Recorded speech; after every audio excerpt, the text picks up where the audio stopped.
सूर्य भगवान के वंशज हैं राघवेंद्र सरकार। नारायण की नाभि से ब्रह्मा का प्रादुर्भाव हुआ। ब्रह्मा जी महाराज के वंश में हुए हैं महाराज मरीचि, मरीचि के कश्यप, कश्यप के विवस्वान सूर्य का प्राकट्य हुआ। इन्हीं के वंश में आगे चल के रैवत नाम के राजा हुए। ये ऐसे राजा है कि जिनकी एक बेटी है जिसका नाम है रेवती। इनका जन्म तो हुआ त्रेता युग में, लेकिन अपनी बेटी का ब्याह कब किया? द्वापर युग में, एक युग बाद।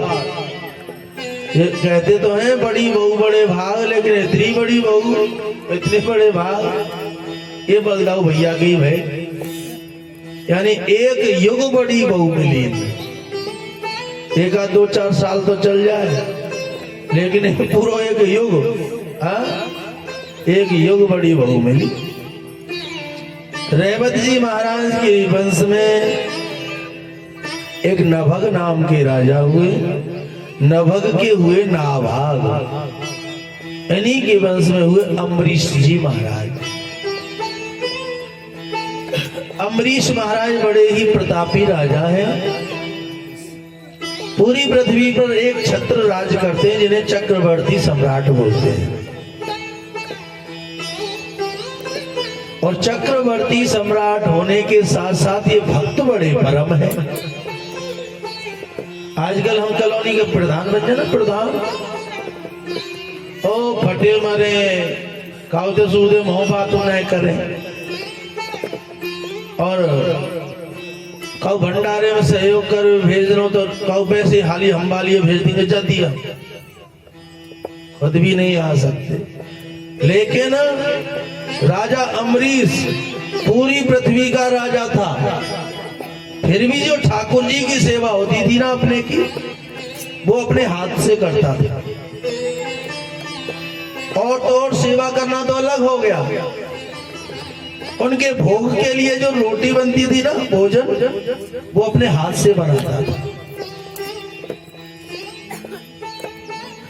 और इससे भी बड़ी बात एक और थी कि जो आटा बनता था ना रोटियों के लिए, वो आटा स्वयं चक्की में पीसता था। बताओ कितना बड़ा भक्त रहा होगा। अब तो महाराज अपने हाथ से चक्की चला के अम्बरीश जी महाराज भोजन बनाते, ठाकुर जी का प्रसाद बनाते हैं। एक दिन चाकी चल रही है, अम्बरीश जी महाराज को पसीना आ रहा है। अम्बरीश जी महाराज पसीना आते हुए भी चाकी चला रहे हैं। तभी पीछे से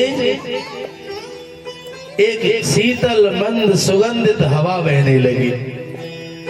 अम्बरीश जी ने मुड़ के देखा, पहले तो कोई हवा नहीं चल रही थी, अचानक हवा कहां से आ गया। पीछे मुड़कर देखा तो स्वयं नारायण, क्या स्वयं नारायण अपने पल्लू से अम्बरीश की हवा कर रहे हैं। अब हमें पसीना आ रहा हो तब हमें ठंडी ठंडी हवा लगे तो कैसा आनंद आता है। कुछ भी नहीं है, फिर भी ऐसे महसूस होता है इसी में बैठ गए हो। अब तो महाराज भगवान स्वयं हवा कर रहे हैं। अम्बरीश जी खड़े हुए चरणों में लेट गए। नारायण, आप मुझ पे पाप क्यों चढ़ाते हो? मतलब आप मेरे स्वामी हो, मैं आपका सेवक हूँ, और सेवक की कोई स्वामी सेवा करे तो वो अपराधी हो गया, मुझे क्यों अपराधी बनाते हो? अरे राजा अम्बरीश, तू इतना बड़ा राजा होकर, क्या बोलते हैं, तू इतना बड़ा राजा होकर जब मेरे लिए चाकी चला सकता है तो क्या मैं तेरे लिए हवा भी नहीं कर सकता? ये मेरा अधिकार है। नहीं नहीं प्रभु, मैं ये सेवा नहीं स्वीकार कर सकता, आप मुझे क्षमा करें।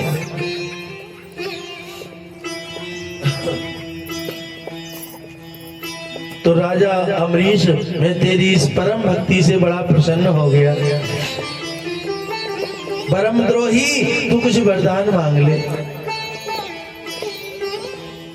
राजा अम्बरीश कहने लगे अगर वरदान देना चाहते हो तो ऐसा वरदान दे दो कि जो मांगने की इच्छा है ना, मेरे अंदर कोई मांगने की इच्छा हो वो समाप्त हो जाए।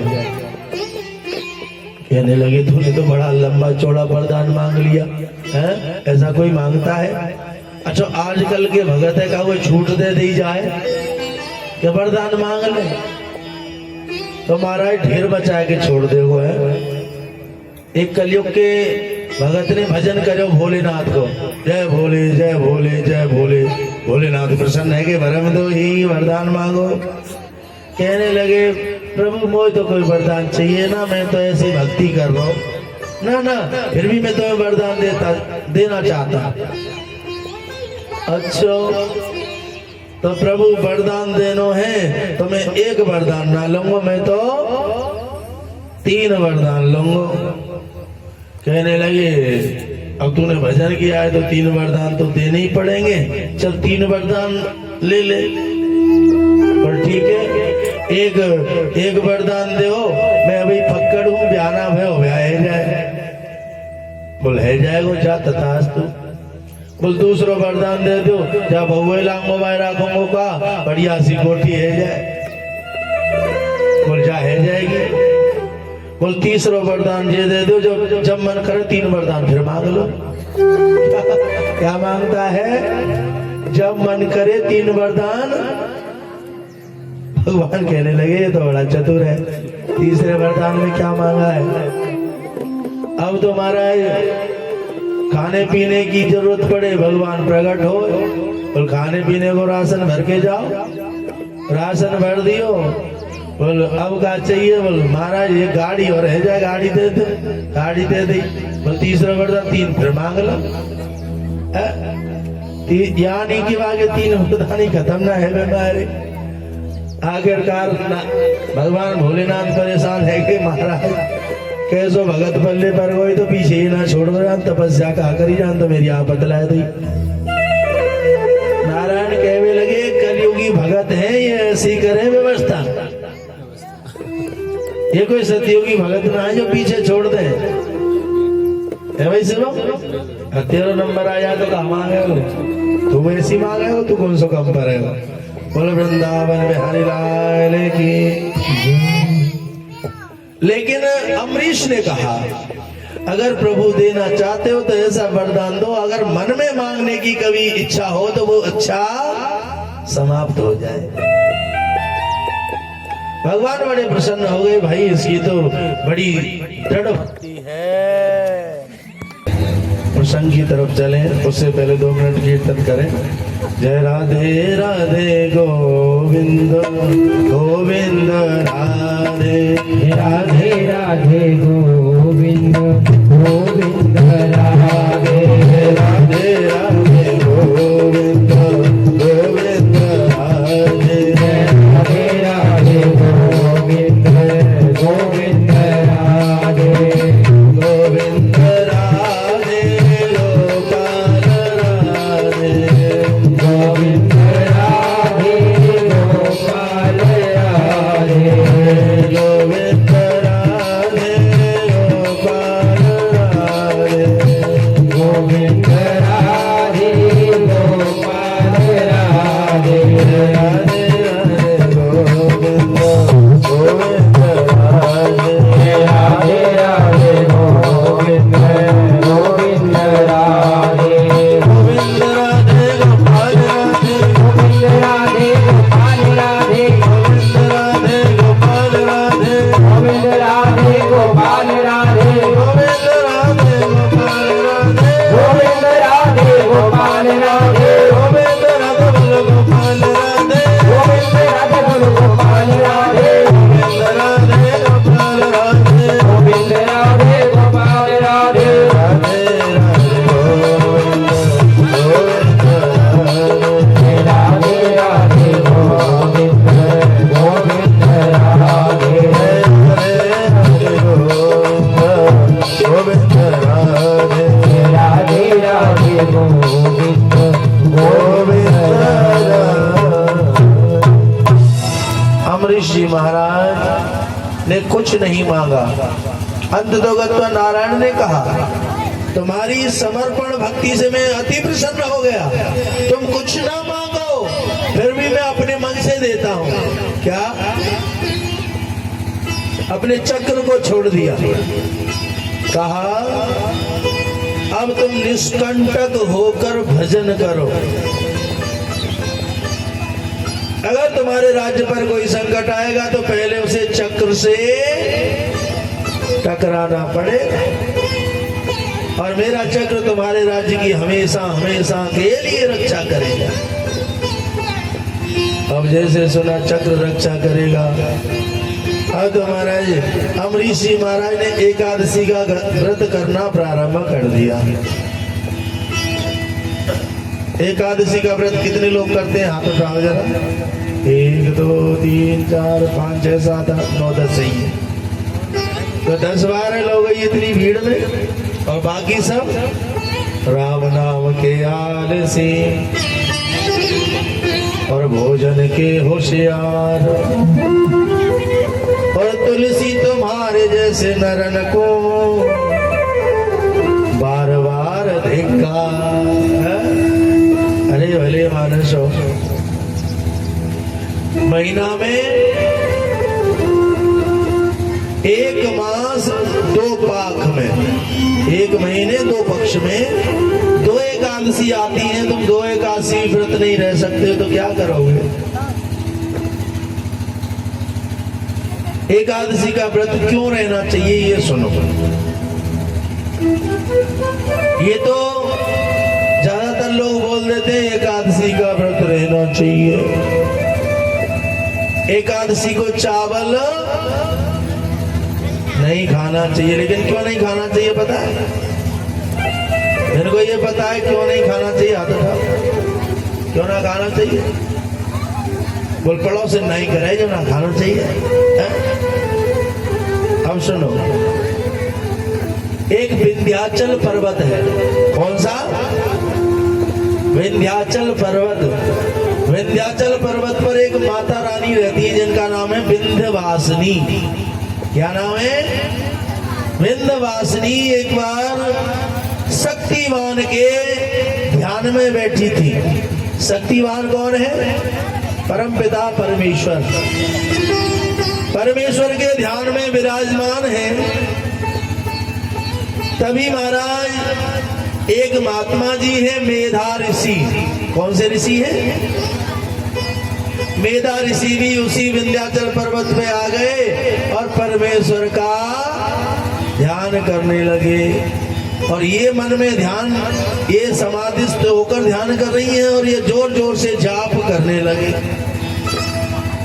माता रानी ने इनसे कहा अगर इस पर्वत पे तुम्हें भजन करना है तो मानसिक भजन करो। कैसा? मानसिक। चिल्ला चिल्ला के दूसरे वाले को मत बताओ, दूसरों को परेशान मत करो, क्योंकि दूसरे का भी कहीं मन भंग हो जाए, ध्यान भंग हो जाए, क्या मतलब है। लेकिन बाबा जी कहते ना, त्रिया हट, बाल हट, जोगी हट। बाबा जी जोगी हट पे आएगा, नाम है तो ऐसी गिल्ला को। माता ने मना किया, मान जा भैया, लेकिन ये नहीं माना। माता रानी को क्रोध आ गया। और माता रानी को क्रोध आया तो माता रानी इसे मारने के लिए दौड़ी। ये भागते भागते ब्रह्मा जी के पास गए, विष्णु जी के पास गए, स्वयं नारायण के पास गए, लेकिन सबने मना कर दिया, भैया इसने अब काल का रूप धारण कर रखा है, इससे हम तुझे नहीं बचा सकते। भागते भागते ये पृथ्वी पर आ गया। कहाँ गया? अब पृथ्वी पर आया, मन में विचार आया, जब ब्रह्मा विष्णु महेश ही ना बचा पाए तो कौन बचावे? तेरा तो मरना निश्चित ही है। इसलिए मन ही मन में इतना प्रताड़ित हुआ, इतना दुखी हुआ, इतना परेशान हो गया, जैसे आजकल आ जाता ना हार्ट अटैक, ऐसे ही ये विस्फोट हो गया इसके शरीर में। जैसे इसका शरीर भटका, वैसे ही इसकी जो मांस है, हड्डियां हैं, मज्जा है, सब जमीन पर बिखर गया। और जमीन पर बिखरा तो वो जमीन में अंदर प्रवेश कर गया और अंदर प्रवेश किया। जय जय श्री राधे। जब इन्होंने अंदर प्रवेश किया तो जो मांस मज्जा जमीन में प्रवेश कर गया था, तो उस मांस मज्जा से एक पेड़ पैदा हुआ और वो पेड़ है धान का। काहे का? धान का पेड़। और जिस दिन महात्मा की मृत्यु हुई, जिस दिन विस्फोट हुआ, उस दिन एकादशी थी। संत लोग बोलते हैं कि उस दिन एकादशी के दिन अगर चावल छूते भी हैं तो उन्हें महात्मा मेधा की हत्या का पाप लगता है, इसलिए चावल नहीं खाने चाहिए। और एकादशी का व्रत क्यों रहना चाहिए? वो इसलिए रहना चाहिए, हमारे जीवन में 5 कर्मेंद्रिय हैं और 5 ज्ञानेंद्रिय हैं, और 11वां होता है मन। जब कर्मेंद्रिय और ज्ञानेंद्रियों को मन के सहित हम अपने वश में कर लें, नारायण से प्रार्थना ये करते हैं कि हे प्रभु, हम एकादशी का व्रत कर रहे हैं, ये 11 हमारे वश में हो जाए। इसलिए नारायण का एकादशी का व्रत करते हैं, इससे नारायण प्रसन्न होते हैं। बोलिए नारायण भगवान की जय।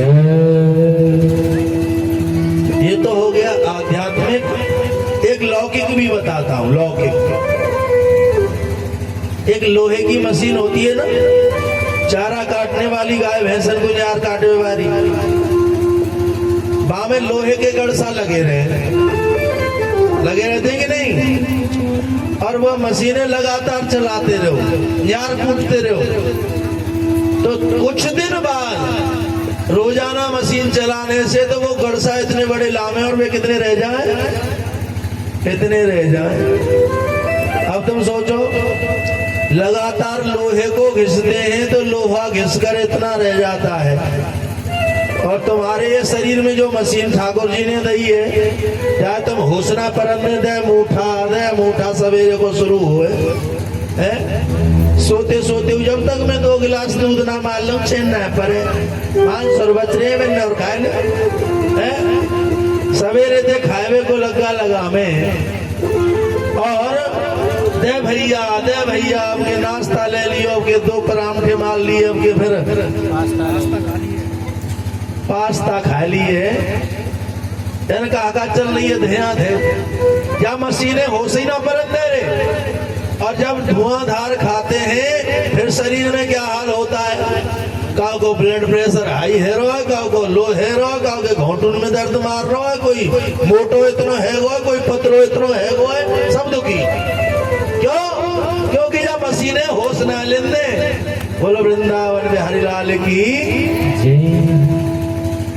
इस मशीन को होश नहीं लेने देते। भाई कितनी भी बड़ी कंपनी हो और उसमें काम चलता हो, तो जितने भी कंपनी मालिक होते हैं, एक दिन का रेस्ट तो उसकी सफाई करने के लिए भी देते हैं। तो कम से कम 15 दिन में एक बार जब तुम व्रत रहते हो तो ये मशीन कम से कम रेस्ट लेती है, आराम करती है और सफाई हो जाती है। लेकिन आजकल को सो एकादशी को व्रत करो मत। आजकल कैसे व्रत करे पता? देखो जी, आज मैं एकादशी की बरती हूँ। हाँ, फिर बोले ऐसा करियो, बाजार जा रहे हैं तो 1 किलो पेट हो लियो, बामे अन्न ना होए, और 2 किलो दूध जय हो, 2 किलो दूध रोजाना आवे, 3 किलो लियो क्योंकि मैं भरती हूँ। और देखो फल लाना भूलियो मत, सेब लियो, केला लियो, अनार लावो भूलियो मत, कूटू को आटो जरूर लियो, पकौड़ी बनाएंगे, साबूदाना लियो, खिचड़ी बना लेंगे, और सांझ को समा के चावल तो बिल्कुल ही मत भूलियो, खीर खाए पी के सो लेंगे। और पूरे दिन व्रत रहने के बाद फिर आगे की मेरा मन ना भरे, आज भरती हूँ, इतने माले खाए गई और अब तेरा मन ही ना भरे। रोजाना तो 100 रुपया को राशन बनो घर में, और आज 1000 से ऊपर चली गई, अभी तो मनो ना भरे। ये क्या है? ये व्रत थोड़ी ना, ये तो भरत है। दे भैया व्रत कर रहे हो। हैं? व्रत का मतलब होना चाहिए, देखिए व्रत का मतलब होता है उपवास। क्या? व्रत का मतलब होता है उपवास। उपवास का मतलब उप माने समीप, वास माने रहना। यानी जिस दिन एकादशी का व्रत हो, अपने गृह कार्यों को पूर्ण करके, घर के कामों को पूर्ण करके ठाकुर जी के पास अपना समय बिताओ। ठाकुर जी के मंदिर में बैठ जाओ, माला सटका। और तुम्हारा हाल का है, जाना एकादशी को व्रत होगो, पहले तो 12 बजे से पहले नहावेगी ना। मैं नहाला हूं तो वो जल्दी भूख लगे आवे। तुम लोगों की स्थिति हो गई है। लेकिन एकादशी का व्रत, एकादशी वाले व्रत के दिन हमें 4 बजे यानी ब्रह्म मुहूर्त में बिस्तर छोड़ देना चाहिए। प्रयास करो कि झूठ मत बोलो। अरे महाराज जी का कह दी तुमने, सब काम छोड़ सके पर झूठ मत बोलो, किसी से लड़ो मत, किसी का बुरा मत करो। और पूरे दिन रह सको तो जल से व्रत रहो। जल से नहीं रह सकते तो फलाहार से व्रत रहो। और फलन देना रहे हो जाए तो नेकार जो बताए बाल सामग्री, कूटू को आटो और ये सब चकाचक मार लो, पर व्रत तो रहे हो। बोलो वृंदावन में हरिलाल की। अमरीश जी महाराज भी व्रत रहते हैं, एकादशी वाले दिन व्रत रहे हैं। एक और बात ध्यान रहे, द्वादशी वाले दिन पारायण कर ही यानी व्रत खोल ही लेना चाहिए। अगर द्वादशी से त्रयोदशी लग गई तो जो एकादशी का व्रत तुमने किया है उसका पुण्य नष्ट हो जाएगा। अब अमरीश जी महाराज ने व्रत किया, अब तो महाराज द्वादशी पारायण करना चाहते हैं कि दुर्वासा ऋषि का आगमन हुआ। दुर्वासा ऋषि ने राजा अम्बरीश के नगर में प्रवेश किया, बड़े प्रसन्न हो गए। आओ महाराज, आओ महाराज, स्वागतम हो महाभागा, आपका स्वागत है। दुर्वासा ऋषि बड़े प्रसन्न हुए, राजन क्या हो रहा है, बड़ी भीड़ भाड़ हो रही है। बोलो महाराज, आज मैंने एकादशी का व्रत किया था, उसका पारायण कर रहा हूँ। अच्छा महाराज, आप अच्छे समय पे आए हो, इसलिए आप भी हमारे यहाँ ही भोजन करें। अब भोजन कराने के लिए निमंत्रण कर दिया, तो ठीक है राजन तुम तैयारी करो, हम नदी स्नान करके आते हैं। नदी स्नान करने महात्मा लोग चले गए, नदी में स्नान। अब महाराज त्रयोदशी लगने वाली है। क्या त्रयोदशी लगने वाली है? पंडित लोगों ने कहा महाराज त्रयोदशी लग गई तो सारा पुण्य नष्ट हो जाएगा, आप व्रत को खोल लीजिए। कहने लगे तुम बाबा ना जानो, बाबा की नाक पे रिस धरी रहे। और हाँ, दुर्वासा ऋषि फेमस है इसके लिए, विख्यात है कि जाके घर गए भाई श्राप जरूर दे के आए हैं। श्राप तो दुर्वासा ऋषि ऐसे बांट डोले जैसे प्रसाद बांट रहे हो।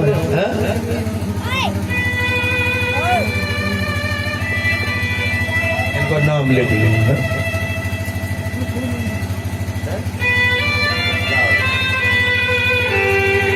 भगत जी ने भागवत जी के काजे आप देख तो रही हैं, नाम तो बुलवाना रहे, इसलिए गुप्त दान महाकल्याण 1100 रुपया ठाकुर जी की सेवा में समर्पण करे। भगत जी को इस सबसे पहले सहयोग आया हो भैया। बोलो वृंदावन बिहारी लाल की जय। इसलिए मैं एक बार बीच में रोक के बोल ही था कि ये कथा जो अमरीश जी ने कहा कि महात्मा जी तो आए नहीं है, व्रत पारायण कैसे करें। इन्होंने कहा एक काम करो, तुम जल ले लो, जल से ही पारायण कर लो। अब इनने जल से पारायण कर लिया। बाबा को पता चला, अरे राजा अम्बरीश ने मेरे आए से पहले ही व्रत का पारायण कर लिया। अब तो बाबा क्रोधित हो गए, जटावकारी पृथ्वी बदी मारी। एक कृत्या नाम की राक्षसी पैदा हो गई। गुरुदेव आज्ञा क्या है? बोल आज्ञा क्या है? राजा को खा जा। क्या बोला? इस राजा को खा जा।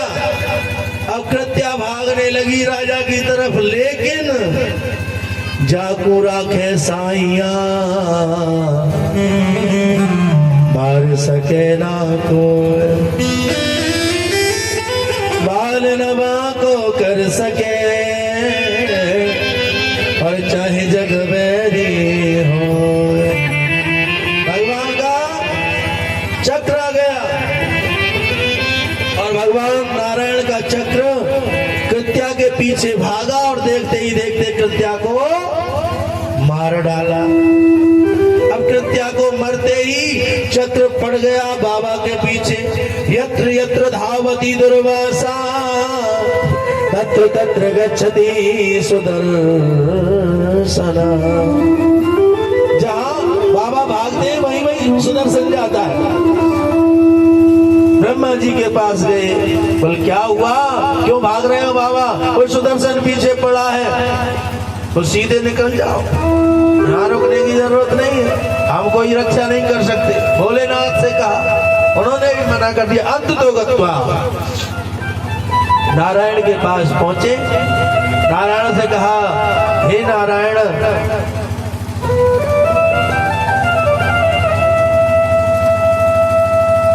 नारायण से कहा, नारायण आपका चक्र मेरे पीछे पड़ा है। कहने लगे, सुनो जी, आपने मेरे भक्त का अपराध किया है और भक्त के अपराधी को तो मैं भी नहीं बचा सकता। क्यों? ऐसे गाया, और मैं तो भगतन के अधीन, भगत मेरे मुकुट मणि, मैं तो भगतन के अधीन, भगत मेरे मुकुट मणि, मैं तो भगतन के अधीन, भगत मेरे मुकुट मणि, मुकुट मणि, भगत मेरे मुकुट मणि रे, तो भगत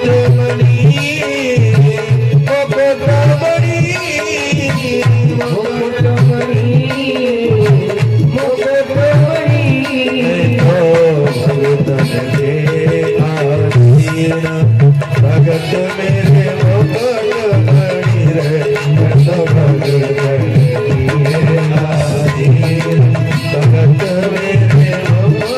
मणि,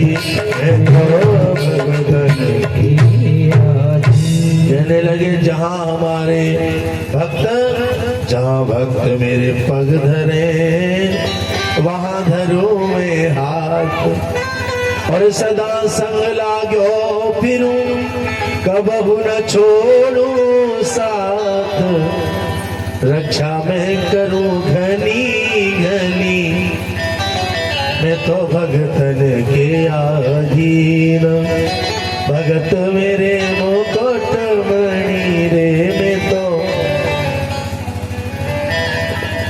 भक्त जैसा मुझे चाहते हैं वैसा न चाहते, और तूने उसी भक्त का अपराध कर दिया।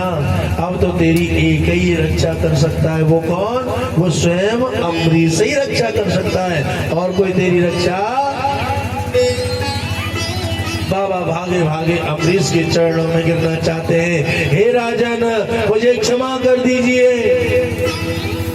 इतना धर्मात्मा राजा है, घूमते घूमते भागते भागते इस बाबा को 1 साल हो गई। 1 साल तक राजा ने अन्न ग्रहण इंतजार करते रहे कि बाबा जरूर आएगा।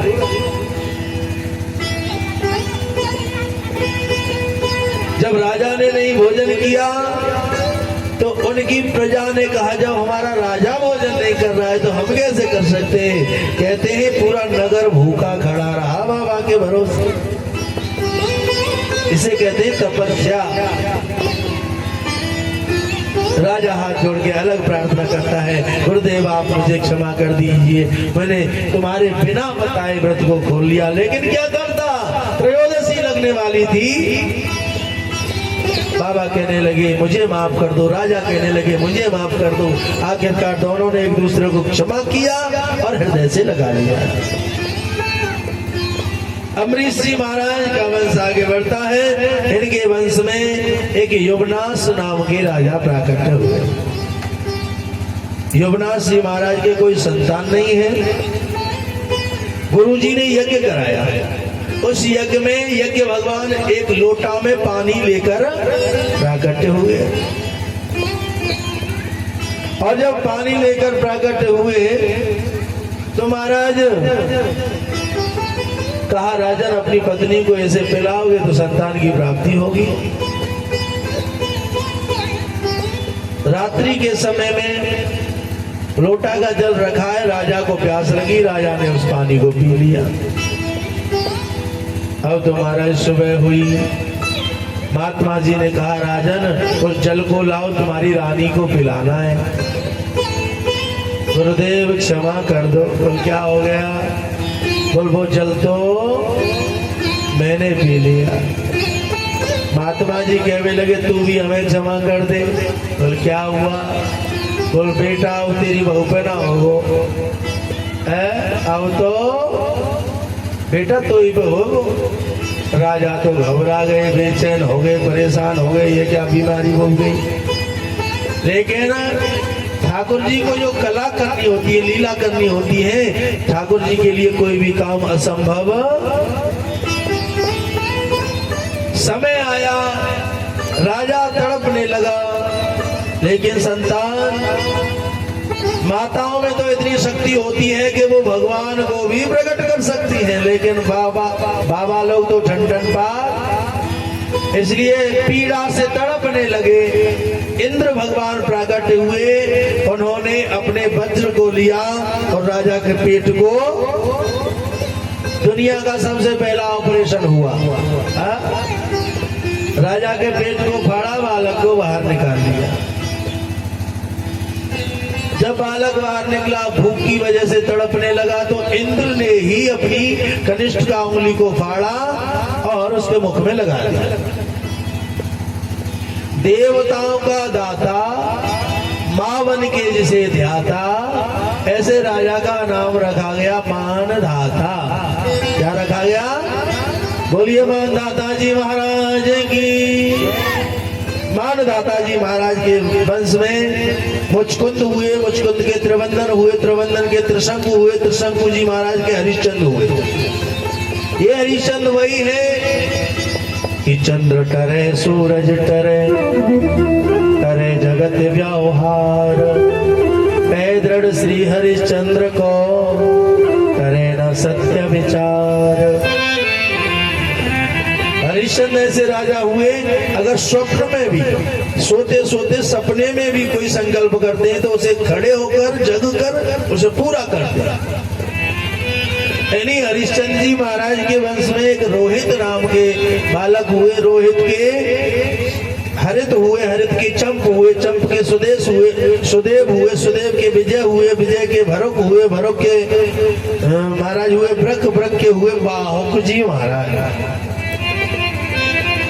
बाहुक जी महाराज के कोई संतान नहीं है, रानियां बहुत है। अब जब इनके कई रानियां हैं और संतान नहीं है, तो इन्होंने भी यज्ञ कराया। यज्ञ में यज्ञ भगवान एक चरू का कटोरा लेकर प्रकट हुए। चरू का मतलब होता है खीर, लेकिन वो पतली ना हो, गाढ़ी खीर।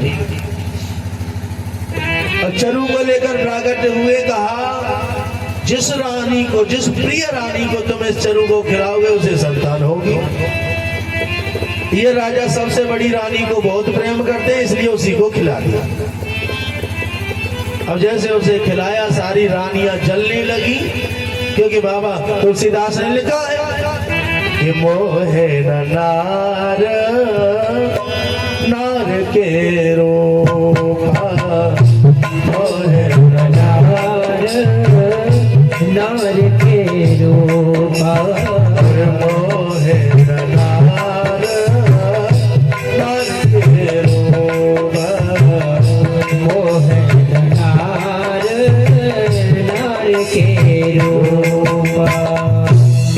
स्त्री को देखकर कभी खुश प्रसन्न नहीं होती होती है, हो जाती है कहीं कहीं, पर इस तरीके से होती है। बहुत से नई बहू आवे ना घर में दूसरे के में तो मुँह दिखाई कर भी जाऊंगी है, क्योंकि फलानी की बहू बहुत जोर की आई है भाई, फलानी की बहू बहुत जोर की आई है, पर बम्पर जरूर लगाएंगे, चाहे कितनी गोरी चिट्टी और सुंदर बहू है, फिर वो कहेंगी फलानी की बहू तो बहुत जोर की आई है, पर नाक थोड़ी टेढ़ी है, बहू तो बहुत बढ़िया है, लेकिन दांतन को चौका है ऊंचो है। ये पर लगाना माताओं का स्वभाव है, पूरी तरह क्वालिफाई नहीं करती हैं, समथिंग समथिंग रॉन्ग है, थोड़ा थोड़ा गलत जरूर बताएंगे। इसलिए आज माताओं को अच्छा नहीं लगा लो, उसको तो पहले से ही बहुत प्रेम करते हैं, बेटा भी उसी को हो जाएगा तो बहुत ज्यादा और प्रेम करने लगेंगे, इसलिए इसका फंदा ही काटो। सारी रानियों ने मिलके उसे जहर दे दिया लो, लेकिन